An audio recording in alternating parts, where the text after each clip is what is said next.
African Mythology: Mysterious Stories from Ancient Folklore by James Rooks. Narrated by Brandon Suku. Chapter 1: African Culture. Portraying the history of Africa is a challenge due to the scarcity of written sources, with many researchers having to rely solely on oral history, archaeology, and genetics to determine specifics of the continent's past. The recorded history of early civilization started in Egypt and later spread to Nubia and Maghreb and the Horn of Africa. Islam spread throughout Africa throughout the midlives and remains to be the dominant religious belief in northern Africa today.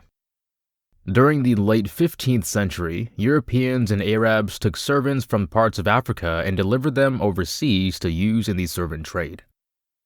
Over the 19th and early 20th century, the European colonization of Africa rapidly developed till after the Second World War, where Europe was weakened and decolonization started to happen. Unlike in Europe, where history is typically caught in decaying buildings, in Africa, the story of the continent is found in the people who live there. The society of Africa is incredibly interesting because of the fact it is different, depending upon which nation you visit. The continent is home to diverse populations, tons of which have been affected by external aspects. Each country has its own people, languages, and cultural distinctions. Even small African nations like Uganda have more than 30 recognized tribes. We will now have a look at some of the most well-established products of African culture, including tribes, food, arts, and language. Famous African tribes. The Zulu people are South Africa's biggest ethnic group. It's approximated that between 10 and 11 million people live in the province of KwaZulu-Natal. During the 19th and 20th century, much of South Africa was under apartheid and the Zulu people were classed as third-class residents, often experiencing discrimination. Today, they have equal rights together with all other residents. The Maasai people live in the Rift Valley area of Kenya and Tanzania. They own large herds of cattle, sheep, and goats, which they routinely move to new grazing premises and water sources. They are a proud and independent tribe who base their wealth and power on livestock. The more cattle a Maasai member has, the more wealthy and powerful they are seen as by their people.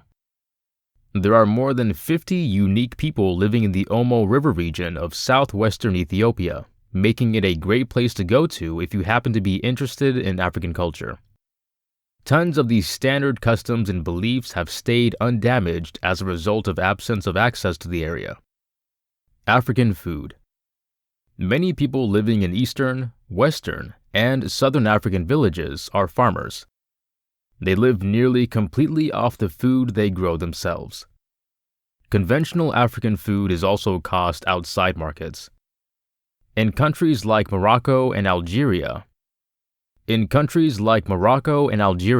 Cusco is a well-known dish served with meat and vegetables. In Western Africa, it is very common for people to grow and eat cassava, maize, mill, and plantains. When going to African countries, you'll find that they are really traditional, with most women and girls performing the job of cooking meals. Colonization has also impacted the food and drinks served in some parts of Africa, such as Kenya, where it is rather common for people to drink tea. African art. Africans are among the biggest contributors to sculptural art.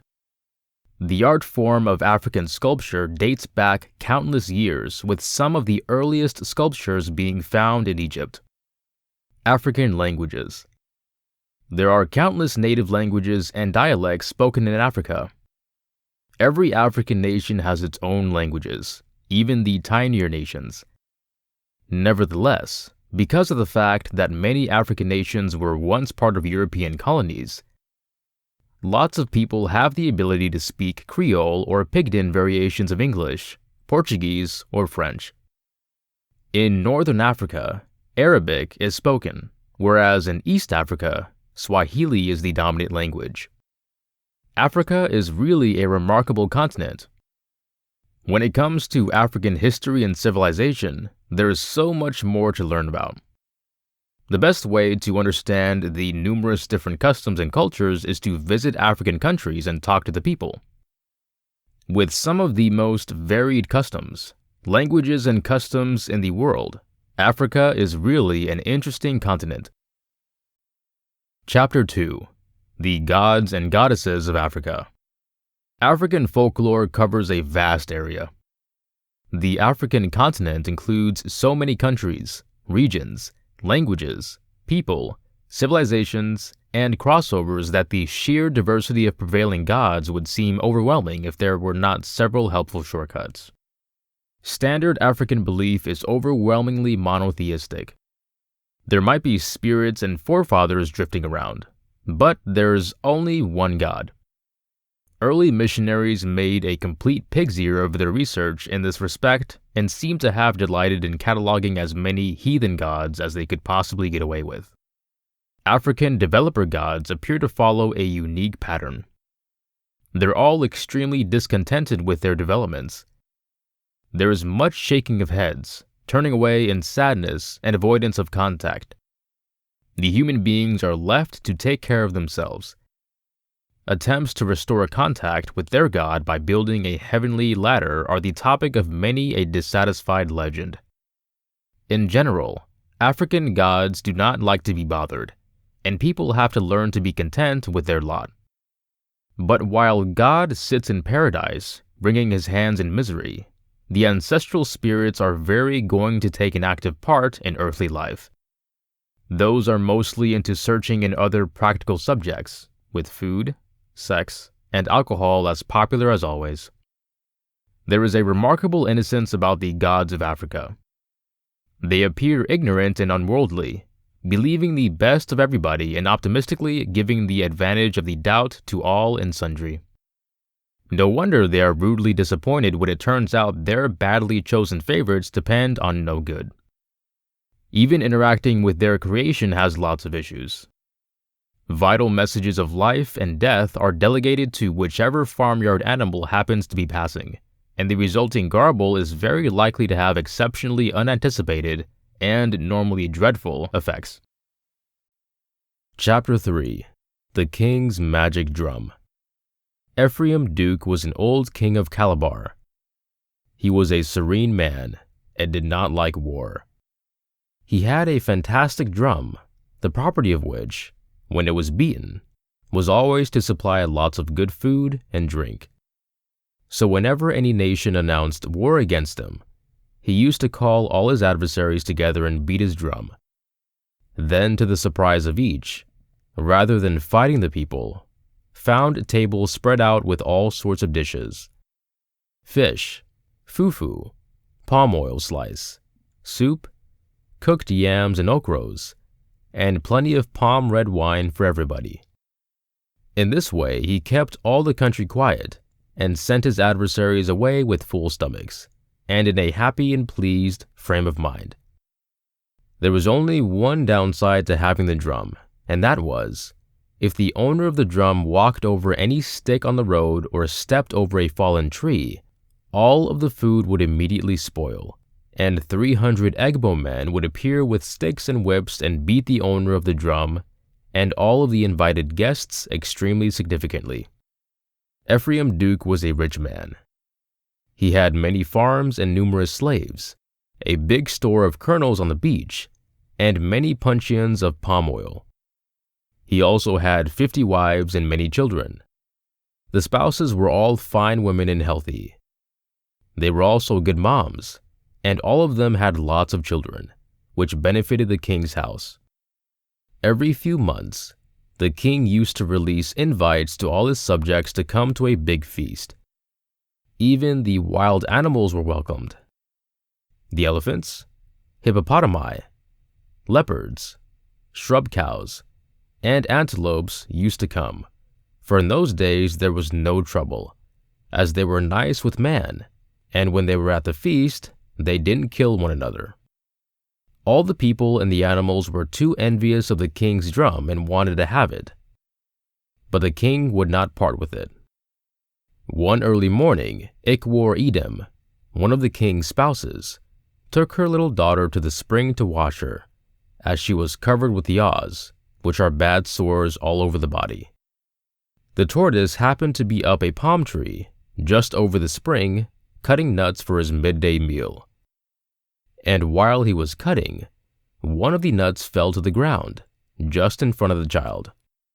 The little girl, seeing the good food, sobbed for it, and the mom, not knowing any better, picked up the palm nut and gave it to her daughter. The tortoise saw this, and he climbed down the tree and asked the woman where his palm nut was. She replied that she had given it to her kid to eat. Then the tortoise, who very much wanted the king's drum, thought he would make plenty palaver over this and push the king to give him the drum. So he said to the mother of the kid, "I'm a poor man, and I climbed the tree to get food for myself and my family. Then you took my palm nut and gave it to your child. I will tell the entire matter to the king and see what he needs to say when he hears that one of his partners has taken my food. For this, as everyone knows, is a very serious criminal offense according to native custom."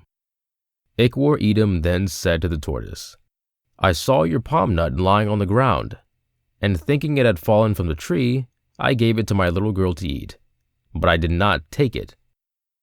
My spouse the king is a wealthy man, and if you have any problem to make against me or my kid, I am going to take you before him." So when she had completed washing her daughter at the spring, she took the tortoise to her partner and told him what had happened. The king then asked the tortoise what he would accept as compensation for the loss of his palm nut, and offered him money, cloth, kernels, or palm oil, all of which things the tortoise refused one after the other. The king then said to the tortoise, "What will you take? You might have anything you like." And the tortoise instantly pointed to the king's drum and said that it was the only thing he wanted. In order to get rid of the tortoise, the king said, "Well, take the drum." But he never told the tortoise about the bad things that would happen to him if he stepped over a fallen tree or walked over a stick on the roadway. The tortoise was really happy at this and brought the drum home in triumph to his spouse and said, "I am now a rich man and shall say goodbye to work. Whenever I want food, all I have to do is to beat this drum, and food will instantly be given to me, and plenty to drink." His marriage partner and kids were really pleased when they heard this, and asked the tortoise to get food at once, as they were all hungry.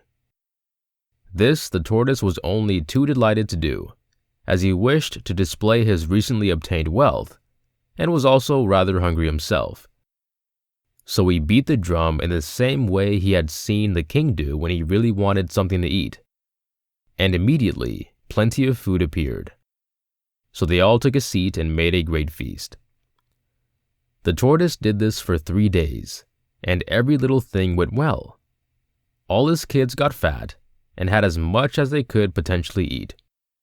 He was thus extremely pleased with his drum. And so as to show his riches, he sent invitations to the king and all the people and animals to come to a banquet. When the people got their invitations, they chuckled, as they knew the tortoise was extremely poor. So just a few participated in the banquet. But the king, understanding about the drum, came. And when the tortoise beat the drum, the food was brought as normal in great abundance, and all the people took a seat and enjoyed their meal very much. They were very much astonished that the poor tortoise must be able to entertain so many people, and told all their friends what fine dishes had been placed before them, and that they had never ever had a much better supper. The people who had not gone were really sorry when they heard this, as a good feast, at someone else's expense, is not provided every day. After the feast, all the people looked upon the tortoise as one of the wealthiest guys in the kingdom, and he was very much respected in consequence. Nobody, except the king, could comprehend how the poor tortoise could all of a sudden amuse so extravagantly. But they all comprised their minds that if the tortoise ever gave another banquet, they would not refuse again. When the tortoise had been in possession of the drum for a few weeks, he ended up being lazy and did no work, but tackled the country boasting of his riches, and took to consuming too much. One day, after he had been drinking a lot of palm white wine at a far-off farm, he began home carrying his drum. But having had way too much to drink, he did not notice a stick in the path. He walked over the stick, and naturally the Jew was broken simultaneously. Yet he did not know this, as nothing occurred at the time, and eventually he came to his home extremely exhausted, and still not well from having drank way too much. He tossed the drum into a corner and went to sleep. When he got up in the early morning, the tortoise was starving, and as his marriage partner and children were calling out for food, he beat the drum. But rather than food being brought, the home was filled with Egbo guys, who beat the tortoise, his marriage partner, and children badly. At this, the tortoise was very upset, and said to himself, "I asked everyone to a feast, but only a few came, and they had plenty to drink and eat. Now, when I want food for myself and my family, the Egbos come and beat me. Well, I'm going to let the other individuals share the same fate, as I don't see why I and my family should be beaten when I have given a banquet to all people." He therefore simultaneously sent out invitations to all the guys and animals to come to a huge dinner the next day at 3 o'clock in the afternoon. When the time came, many people came, as they did not wish to lose the chance of a totally free meal a second time. Even the ill guys, the lame, and the blind got their good friends to lead them to the banquet. When they had all arrived, with the exception of the king and his partners, who sent excuses, the tortoise beat his drum as normal, and after that rapidly hid himself under a bench where he could not be seen. His wife and children had been sent away before the feast, as he knew what would undoubtedly happen.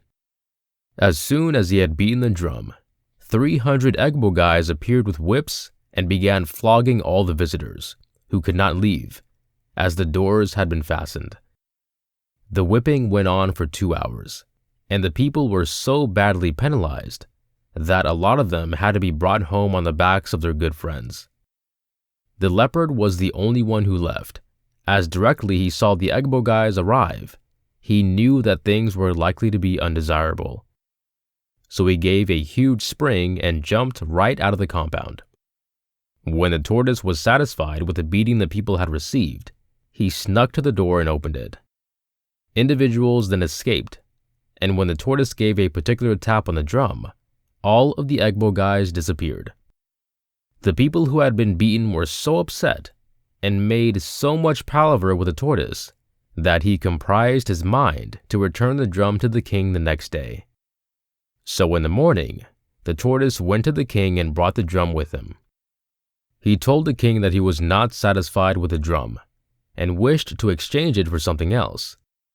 He did not mind so much what the king gave him so long as he got the amount for the drum, and he was rather happy to accept a certain number of slaves, or several farms, or their equivalent in fabric or rods. The king, though, refused to do this. But he was rather sorry for the tortoise. He said he would present him with a magic fufu tree, which would offer the tortoise and his family with food, provided he kept a specific condition. That the tortoise gladly consented to do. Now this fufu tree only flourished once a year, but every day it dropped fufu and soup on the ground, and the condition was that the owner should collect enough food for the day, once, and not return again for more. The tortoise, when he had thanked the king for his kindness, went home to his marriage partner and told her to bring her calabashes to the tree. She did so, and they gathered plenty of fufu and soup quite sufficient for the whole family for that day, and went back to their home really happy. That night, they all feasted and enjoyed themselves. However, One of the sons, who was extremely greedy, thought to himself, "I wonder where my dad gets all this good food from. I must ask him." So in the morning he said to his father, "Tell me, where do you get all this fufu and soup from?" But his dad refused to tell him, as his spouse, who was a cunning woman, said, "If we let our children know the secret of the fufu tree, someday when they are starving, after we have got our day-to-day supply, one of them might go to the tree and collect more, which will break the juju." However, the jealous son, being determined to get plenty of food for himself, chose to track his father to the place where he acquired the food. This was rather difficult to do, as the tortoise always headed out alone, and took the greatest care to prevent anyone from following him. The boy, though, soon thought about a plan, and got a calabash with a long neck and a hole in the end. He filled the calabash with wood ashes, which he got from the fire, and after that, got a bag which his dad always carried on his back when he headed out to get food. In the bottom of the bag, the boy then made a little hole and placed the calabash with the neck downwards, so that when his dad walked to the fufu tree, he would leave a little path of wood ashes behind him. Then when his father, having slung his bag over his back as usual, set out to get the daily supply of food, his greedy son followed the path of the wood ashes, taking great care to hide himself and not to let his dad view that he was being followed. At last, the tortoise reached the tree and positioned his calabashes on the ground and gathered the food for the day, the boy watching him from a short distance. When his dad had finished and went home, the boy also returned, and having had a good meal, said nothing to his parents or caretakers, but went to sleep. The next morning, he got some of his brothers, and after his father had finished getting the daily supply, they went to the tree and collected much fufu and soup, and so broke the juju. At daytime, the tortoise went to the tree as normal, but he could not find it, as during the night, the entire bush had grown up, and the fufu tree was hidden from sight. There was nothing to be seen but a thick mass of prickly tai-tai palm. Then the tortoise at the same time knew that someone had broken the juju, and had gathered fufu from the tree 2 times in the exact same day. So he returned very regretfully to his house, and told his spouse. He then called all of his family together and told them what had happened, and asked who had done this wicked thing. They all denied having anything to do with the tree. So the tortoise in misery brought all his family to the place where the fufu tree had been, but which was now all prickly tai-tai palm, and said, "My dear marriage partner and children, I have done all that I can for you, but you have broken my juju. You must thus for the future live on the tai-tai palm." So they made their home beneath the irritable tree. And from that day, you are going to always find tortoises living under the prickly tai-tai palm, as they have absolutely nowhere else to go to for food. Chapter 4. Why the Bat Flies by Night. A bush rat called Oyat was a great good friend of Imiyong, the bat. They always fed together, but the bat was jealous of the plant rat. Once the bat cooked the food, it was always great, and the shrub rat said, "How is it that when you make the soup, it is so yummy?" The bat responded, "I always boil myself in the water, and my flesh is so sweet that the soup is good." He then told the plant rat that he would show him how it was done. So he got a pot of warm water, which he told the shrub rat was boiling water, and jumped into it, and very soon afterwards came out again.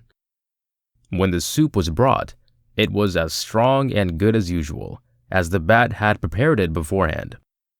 The bush rat then went home and told his marriage partner that he was going to make great soup like the bat's. He thus told her to boil some water, which she did. After this, when his partner was not looking, he delved into the pot and was soon dead. When his spouse looked into the pot and saw the dead body of her partner boiling, she was very angry and reported the matter to the king, who gave orders that the bat should be made a prisoner. Everyone ended up to catch the bat, but as he expected trouble, he flew away into the plant and hid himself. All day long, the people tried to catch him, so he had to change his habits and only came out to feed when it was dark. And that is exactly why you never see a bat in the daytime. Chapter 5. The Hare and the Lion. One day, Soongoo'ra, the hare, wandering through the forest in search of food, glanced up through the boughs of a large calabash tree and saw that a great hole in the upper part of the trunk was lived in by the bees. Thereupon he returned to town in search of someone to go with him and help get the honey. As he was passing the home of Buku, the huge rat, that deserving gentleman welcomed him in. So he entered, sat down, and mentioned, "My father has passed away and has left me a hive of honey. I would like you to come and help me to eat it." Obviously, Buku leapt at the offer, and he and the hare started off immediately. When they arrived at the great calabash tree, Soongoo'ra explained the bee's nest and said, "Go on, go up." So, taking some straw with them, they went up to the nest, lit the straw, smoked out the bees, put out the fire, and set to work eating the honey. In the middle of the feast, who should appear at the foot of the tree but Sim Bachelor's degree, the lion? Looking up and seeing them eating, he asked, "Who are you?" Then Spoongoo'ra whispered to Buku, "Hold your tongue. That old fellow is crazy." But in a very bit, Simba roared out angrily, "Who are you, I say? Speak, I tell you." This made Buku so afraid that he blurted out, "It's only us." Upon this, the hare said to him, "You just cover me up in this straw, contact us to the lion to stay out of the way, and after that, toss me down. Then you'll see what will happen."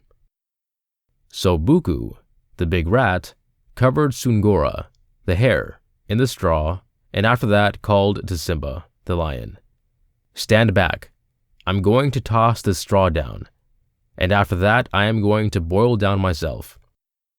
When Simba went back out of the way, Buku tossed down the straw, and as it lay on the ground, Soongoo'ra crept out and fled while the lion was looking up. After waiting a minute or two, Simba roared out, "Well, boil down, I say." And there being no help for it, the big rat came down. As quickly as he was within reach, the lion seized him and asked, "Who was up there with you?" "Why," said Buku, "Soongoo'ra, the hare. Didn't you see him when I threw him down?"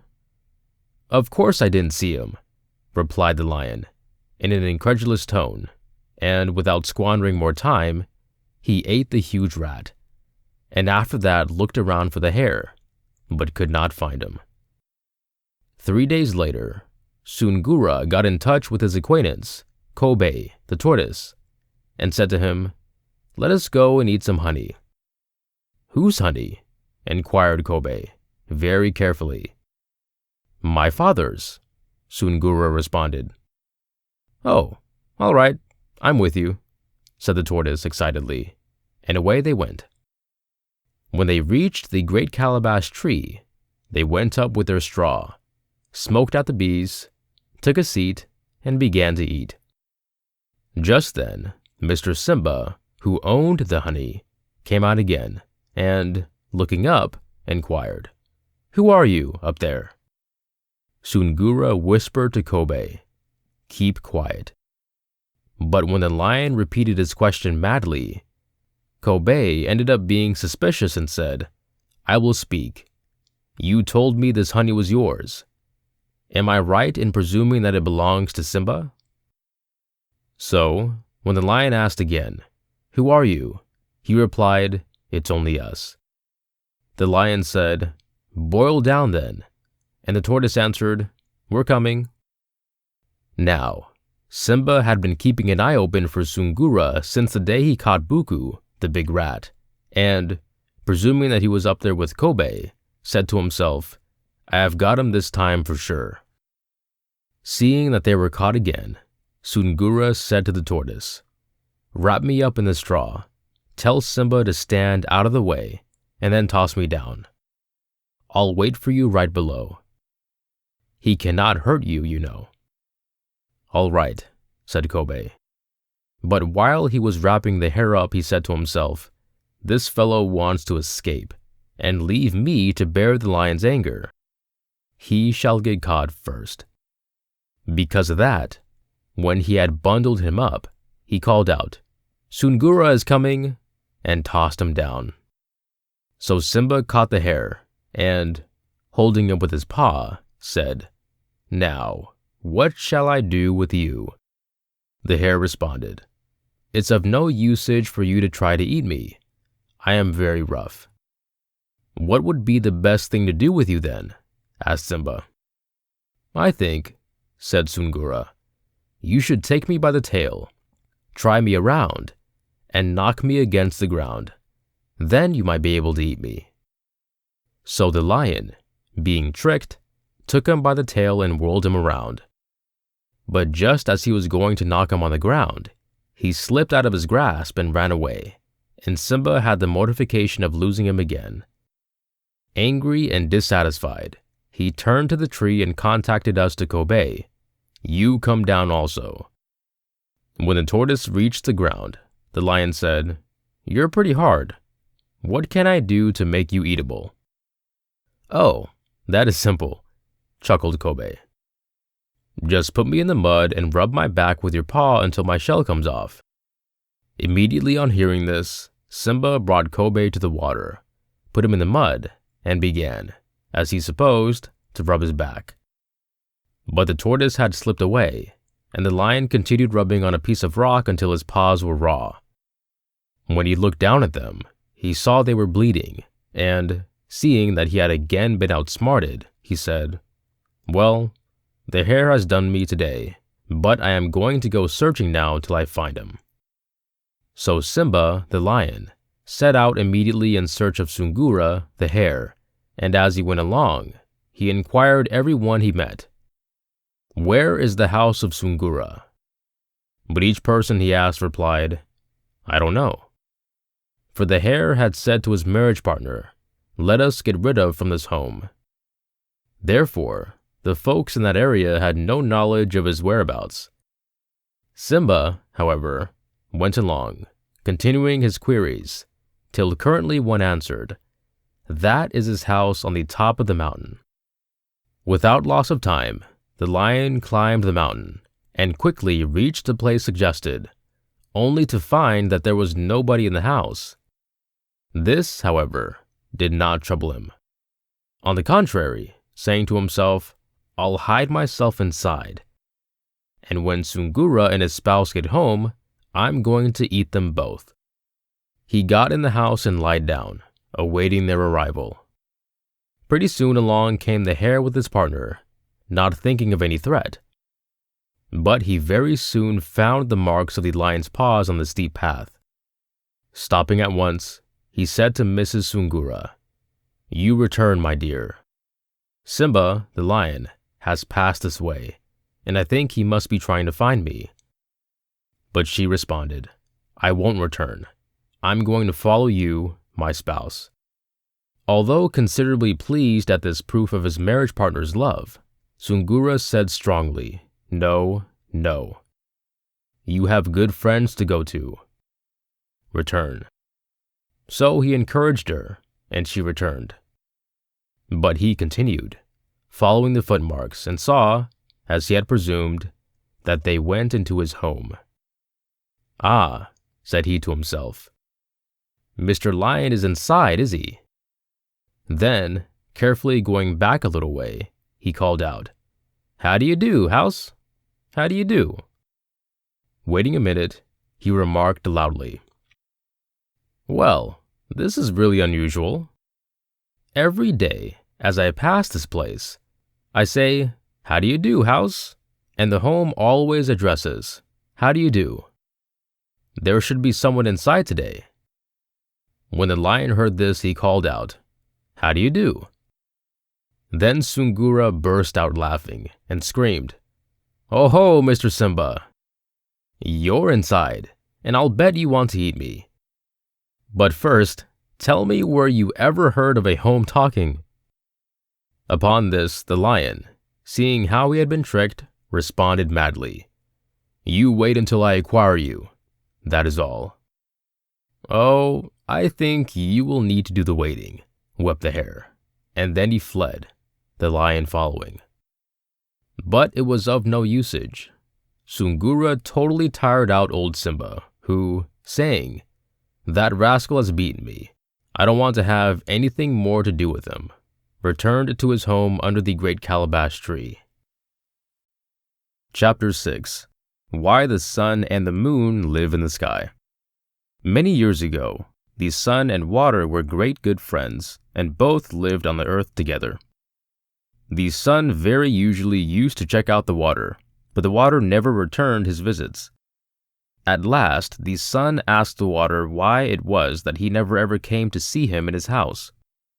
The water replied that the sun's house was not huge enough, and that if he came with his people, he would drive the sun out. He then said, "If you wish me to visit you, you should build a huge compound. But I warn you that it will need to be a significant place, as my people are really numerous and use up a lot of room." The sun promised to build a very big substance, and soon afterwards he returned home to his partner, the moon, who greeted him with a broad smile when he opened up the door. The sun told the moon what he had promised the water, and the next day commenced building a big substance in which to amuse his friend. When it was finished, he asked the water to come and visit him the next day. When the water came, he called out to the sun and asked him whether it would be safe for him to get in, and the sun replied, "Yeah, come in, my friend." The water then started to flow in, accompanied by the fish and all the water animals. Very soon the water was knee-deep, so he asked the sun if it was still safe, and the sun again said, "Yes," so more water came in. When the water was level with the top of the man's head, the water said to the sun, "Do you want more of my people to come?" And the sun and moon both answered, "Yes," not knowing any better. So the water flowed on, until the sun and moon needed to perch themselves on the top of the roof. Again the water attended to the sun, but getting the same exact answer, and more of his people rushing in, the water soon overflowed to the top of the roofing system, and the sun and moon were forced to go up into the sky, where they have remained ever since. Chapter 7. The Story of the Lightning and the Thunder. In the olden days, the thunder and lightning lived on the earth among all the other people, but the king made them live at the far end of town, as far as possible from the other people's houses. The thunder was an old mother sheep, and the lightning was her son, a ram. Any time the ram snapped, he used to set about and burn houses and knock down trees. He even did damage on the farms, and at times killed people. Whenever the lightning did these things, his mother used to call out to him in a really loud voice to stop and not to do any more damage. But the lightning didn't care in the least for what his mom said, and when he was in a bad temper, he used to do a large amount of damage. At last, the people could not stand it any longer, and grumbled to the king. So the king made a special order that the sheep, Thunder, and her son, the ram, Lightning, should leave the town and live in the far plant. This did not do much good, as when the ram snapped, he still burned the forest, and the flames sometimes spread to the farms and consumed them. So the people grumbled again, and the king eradicated both the lightning and the thunder from the earth and made them live in the sky, where they could not cause so much destruction. Ever since, when the lightning is angry, he commits damage as previously. But you can hear his mom, the thunder, rebuking him and telling him to stop. Sometimes, though, when the mom has disappeared some range from her naughty son, you can still see that he is upset and is doing damage, but his mom's voice cannot be heard. This has been African Mythology, Mysterious Stories from Ancient Folklore by James Rooks. narrated by Brandon Suku.